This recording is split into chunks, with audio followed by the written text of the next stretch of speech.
Hello दोस्तों, नमस्कार। स्वागत है आप सभी लोगों का स्टडी आईक्यू पर। स्टडी आईक्यू के साथ आप लोग जुड़ चुके हैं। मैं शुभम सरधालिया एक और विषय पे, एक और टॉपिक पे बात करने के लिए आ गया हूं। दोस्तों, आप चाहें तो इंस्टाग्राम, फेसबुक या टेलीग्राम के माध्यम से मेरे साथ कनेक्ट कर सकते हैं। कोई भी आपका डाउट है, कोई आपकी क्वेरी है, आप यहाँ मुझसे पूछ सकते हैं।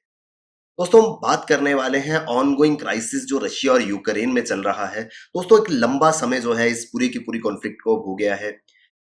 इससे बहुत ज़्यादा नुकसान जो है वो जानो माल का यूक्रेन को फेस करना पड़ा है। दोस्तों, एक हाल ही में पब्लिश्ड आर्टिकल में एक नेक्स्ट लेवल ऑर्डियल जो है वो सामने आई है। वो दुख जो खास करके यूक्रेन की फीमेल महिलाएं जो है वो फेस कर रही हैं, इस विषय पे हम लोग बात करने वाले हैं। आर्टिकल कहता है women are fighting different kind of crisis amidst Ukraine war.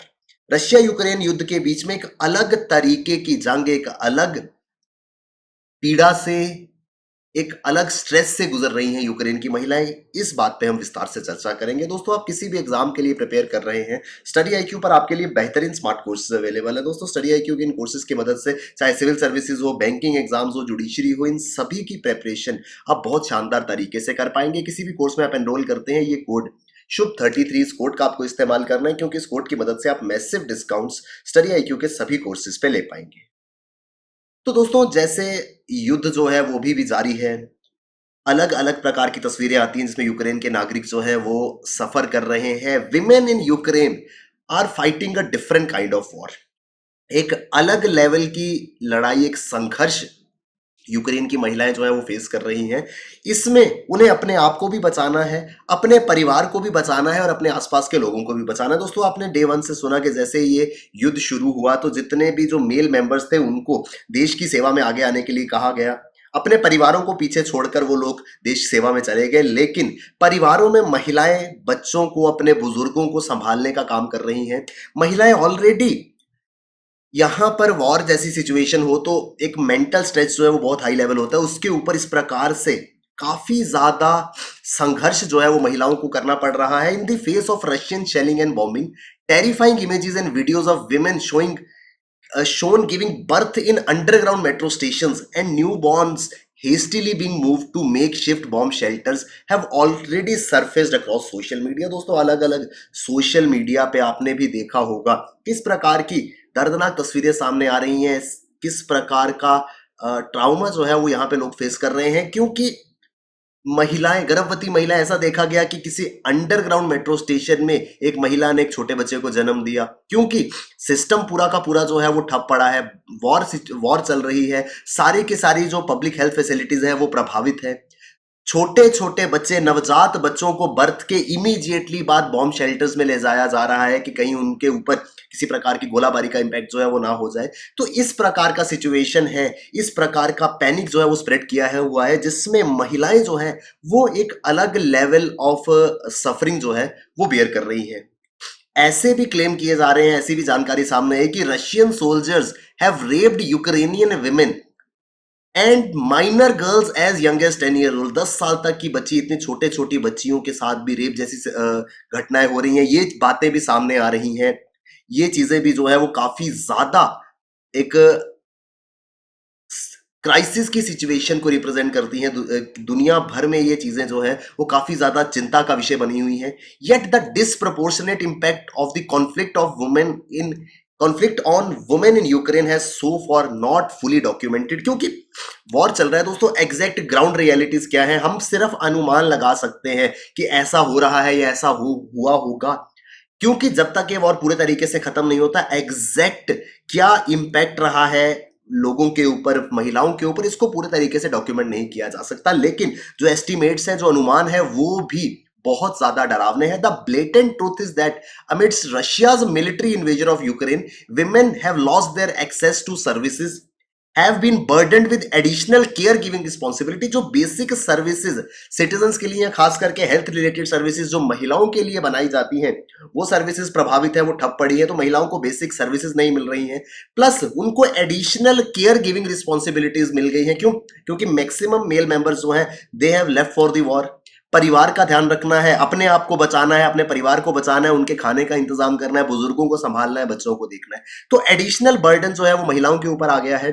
women have become even more vulnerable to sexual exploitation and abuse, thereby shouldering a disproportionate burden of the conflict with national and international accountability, with very little national and international accountability. दोस्तों क्या हो रहा है ऐसी situation में, जब इस प्रकार का क्राइसिस देश में चल रहा हो, तो महिलाओं को अपनी जान बचाना, अपने केयर गिविंग की रिस्पॉन्सिबिलिटीज के साथ में they become more vulnerable to sexual exploitation.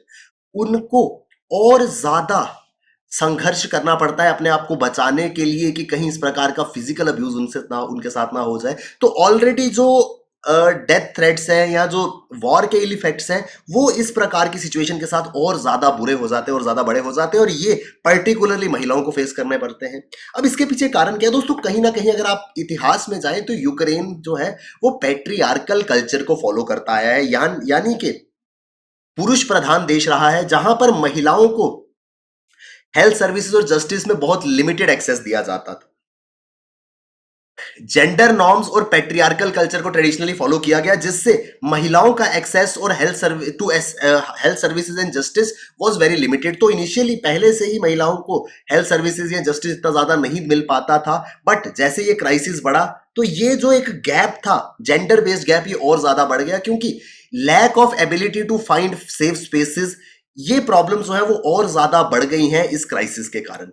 There is massive contraction of routine health services. महिलाओं के लिए जो रेगुलर हेल्थ सर्विसेज होती है, खास करके जो प्रेग्नेंट मदर्स हैं या जो एक्सपेक्टिंग मदर्स हैं या जिन्होंने रिसेंट टाइम्स में बच्चों को जन्म दिया है, उनको एडिशनल हेल्थ सर्विसेज की रिक्वायरमेंट होती है। और ये सर्विसेज जो है ये बहुत बड़े स्तर पर कट शॉर्ट हो गई हैं क्राइसिस की वजह से, वॉर की वजह से। इससे महिलाओं की जो एक्सेस था बेसिक हेल्थ सर्विसेज को, जो पैट्रियार्कल माइंडसेट के कारण पहले ही लिमिटेड था, वो और ज्यादा कट शॉर्ट हो गया है, जिसमें महिलाओं के लिए सेक्सुअल और रिप्रोडक्टिव केयर तक शामिल थी।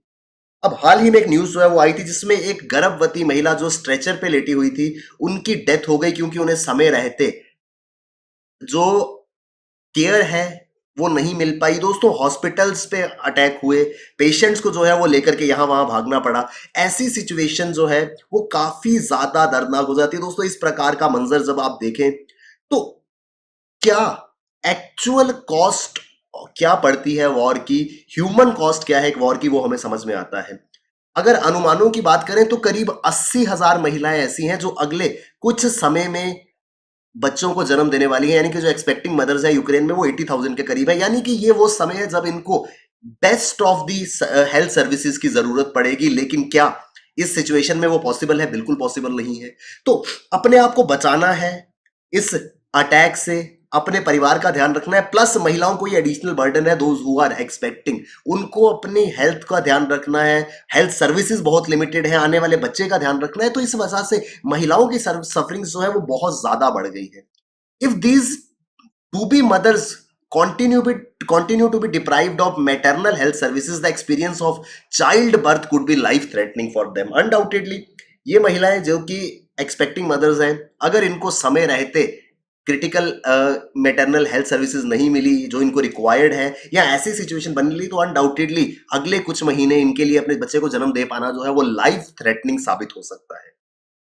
In addition to this is the problem of gender-based violence, which Ukrainian women know too well. Patriarchal mindset की वजह से ऑलरेडी कहीं ना कहीं वायलेंस का शिकार जो है वो महिलाएं होती आई हैं। दोस्तों 2019 में एक report United Nation population fund द्वारा पब्लिश की गई थी, जिसमें ये बात सामने आई कि around 70% of Ukrainian women reported experiencing some form of violence since the age of 15। जब 15 साल से ज्यादा की आयु के बाद 75% महिलाएं ऐसी हैं जिन्होंने किसी ना किसी तरीके से वायलेंस जो है वो फेस की है, जिसमें 1 आउट ऑफ 3 तीन में से एक महिला जो है उन्होंने ये भी कहा है कि उनके साथ सेक्सुअल वायलेंस या यौन हिंसा का शिकार भी हुई हैं। तो ऑलरेडी सोसाइटल जो ट्रेडिशन चलते आ रहे थे उस हिसाब से महिलाएं जो है वो ऑलरेडी काफी ज्यादा एक्सप्लॉयटेशन जो है वो फेस कर रही थी। उनको एक्सेस टू हेल्थ सर्विसेज नहीं था। उसके बाद जब वॉर आती है तो उनके लिए सिचुएशन जो है वो बहुत ज्यादा खराब हो जाती है। गिवन दैट कॉन्फ्लिक्ट्स, जब भी कोई दोस्तों कॉन्फ्लिक्ट आती है, वॉर आता है, उसमें जो मेंटल स्ट्रेस होता है वो बहुत ज्यादा होता है, और यही स्ट्रेटेजी जो है वो ओपोनेंट देश अपनाने की कोशिश करता है, दुश्मन जो है वो अपनाने की कोशिश करता है। जब वॉर चल रही हो ऐसे में सेक्सुअल वायलेंस, रेप्स आदि जो है they are seen as weapons of war.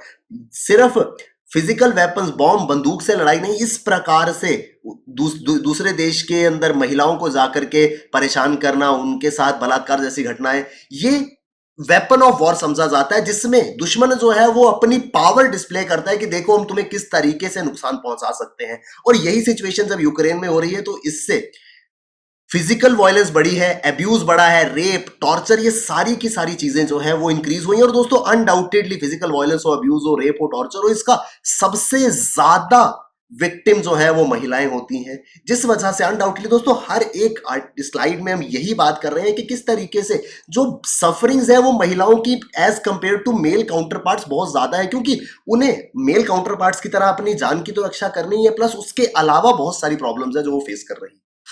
Another factor adding to women's increased vulnerability to gender-based violence is widespread displacement due to the conflict, where the willingness to stay alive in foreign countries often forces women to adopt negative coping mechanisms such as child marriage, survival sex that eventually lead to their exploitation and abuse. दोस्तों बड़ी normal सी एक human mindset होता है, जब हम war like situation में है तो हमारा पहला काम क्या होता है, हमारे पहला इंस्टेंट रिएक्शन क्या होता है कि यहां से भागते हैं। We try to reach out to safer places. Now in case of Ukraine the entire nation is at war, तो सेफर प्लेसेस कहां पर है? नियर बाय कंट्रीज में। अब होता क्या है, जब महिलाएं अपना देश छोड़कर के आसपास के पड़ोसी देशों में जाती हैं या दूसरे रीजन्स में जाती हैं, फॉरेन कंट्रीज में जाती हैं, क्यों? क्योंकि अपने देश में युद्ध चल रहा है। अब वहां जाकर के खुद को सर्वाइव करना भी उतना ही इंपॉर्टेंट है। ऐसी सिचुएशन में क्या होता है, ये जो एडिशनल प्रॉब्लम्स होती है दूसरे देश में जाके सरवाइव करना, ये वाइड स्प्रेड डिस्प्लेसमेंट जो है, वहां पर महिलाओं को बहुत ज्यादा समस्या होती है, क्योंकि एकदम से वहां जाकर के अपनी लाइवलीहुड रिज्यूम करना बहुत मुश्किल हो जाता है, जिस वजह से उनको इजीएस्ट वे आउट जो है वो लगता है, उनको बच्चियों को चाइल्ड मैरिज में फोर्स कर दिया जाता है। सर्वाइवल सेक्स, प्रोस्टिट्यूशन जैसी प्रॉब्लम्स जो है वो यहां पर फेस करना शुरू हो जाता है। यानी कि आप इन प्रॉब्लम से बचने के लिए अपने देश से भागे, लेकिन दूसरे देश में जाकर के भी क्योंकि आपको सर्वाइव करना, एक लाइवलीहुड का जरिया बनाना है, तो आप दोबारा से उस ही प्रॉब्लम में फंस गए जिससे आप भागना चाहते थे। In Ukraine, women have customarily been viewed as the sole caregivers and providers. दोस्तों प्रथागत तरीके से जो प्रथाएं चलती आई हैं यूक्रेन में, उस हिसाब से महिलाओं को देखा जाता है कि इनका काम है परिवार का ध्यान रखना, केयर गिवर है, ये केयर टेकर है, who have the primary responsibility of nurturing their children, families and the old ones। कि महिलाओं को काम क्या है? अपना ध्यान रखना है, बुजुर्गों का ध्यान रखना है, अपने पति का ध्यान रखना है, मेल मेंबर्स को सपोर्ट करना है। लेकिन जैसे अब ये ऑलरेडी वहां का कस्टम का पार्ट था, लेकिन जैसे यूक्रेन गवर्नमेंट ने वॉर के टाइम पे अपने लोगों से कहा कि जो 18 से 40 वर्ष के पुरुष हैं, they were asked to fight for their country, अपने देश को बचाने के लिए उनको बुलाया गया। ऐसे में अब घरों के अंदर, हाउस होल्ड्स के अंदर मेन जो है वो वॉर के लिए चले गए, पीछे महिलाएं बची। ऑलरेडी कस्टम उनको कहता था कि आपको ये सारे काम करने हैं, केयर गिवर बनना है, अपने बच्चों का ध्यान रखना है, बुजुर्गों का ध्यान रखना है। Plus this problem was added के मेल मेंबर जो है वो जा चुके थे। अब एडिशनल रिस्पॉन्सिबिलिटी जो है वो उन पे आ गई थी और एक बहुत ही स्ट्रेसफुल सिचुएशन से वो गुजर रहे थे। दोस्तों ये पूरा का पूरा आर्टिकल जो है, ये पूरा का पूरा क्राइसिस जो रशिया और यूक्रेन में चल रहा है, इससे एक चीज समझ में आती है कि कैसे जेंडर रोल्स जो है या कैसे कस्टम्स और ट्रेडिशंस जो है वो एक बहुत बड़ा रोल प्ले करते हैं जब ऐसा क्राइसिस की सिचुएशन आती है। और इसके पर्टिकुलरली महिलाओं के लिए बहुत ज्यादा डिवास्टेटिंग कॉन्सिक्वेंसेस जो है वो सामने आते हैं। ये एक बहुत बड़ा मसला जो है वो बना है। दोस्तों हम सभी यही चाहते हैं कि जल्द से जल्द ये क्राइसिस जो है वो खत्म हो और सफरिंग्स जो है, चाहे फीमेल्स हैं चाहे मेल मेंबर्स हैं, यूक्रेन के जो नागरिक हैं, उनकी सफरिंग्स जो है वो खत्म हो और एक बैक टू नॉर्मल, एक आम जिंदगी वो लोग दोबारा से शुरू कर सकें। दोस्तों ये पूरा का पूरा आर्टिकल जो है ये एक आईने के रूप में ये आर्टिकल लिखा गया है, ये बताने के लिए कि किस तरीके से नॉर्मल एक यूक्रेनियन मैन के कंपैरिजन में क्या क्या एक्स्ट्रा या क्या क्या फर्दर स्ट्रेस, फर्दर टेंशन या फर्दर ट्रबल्स जो है वो वहां पर वॉर सिचुएशन में महिलाएं फेस कर रही हैं। आई होप हम डिटेल से ये पूरा का पूरा आर्टिकल समझ पाए होंगे। दोस्तों अगर आप सिविल सर्विसेज के लिए प्रिपेयर कर रहे हैं, स्टडी आईक्यू पर आपके लिए बेहतरीन स्मार्ट कोर्सेज अवेलेबल है। किसी भी कोर्स में आप एनरोल करें, ये कोड शुभ 33, इस कोड का जरूर इस्तेमाल कीजिएगा क्योंकि इस कोड की मदद से आप मैसिव डिस्काउंट स्टडी आईक्यू के सभी कोर्सेज पे ले पाएंगे। Thank you very much, all the best, keep working hard, bye bye, take care, जय हिंद।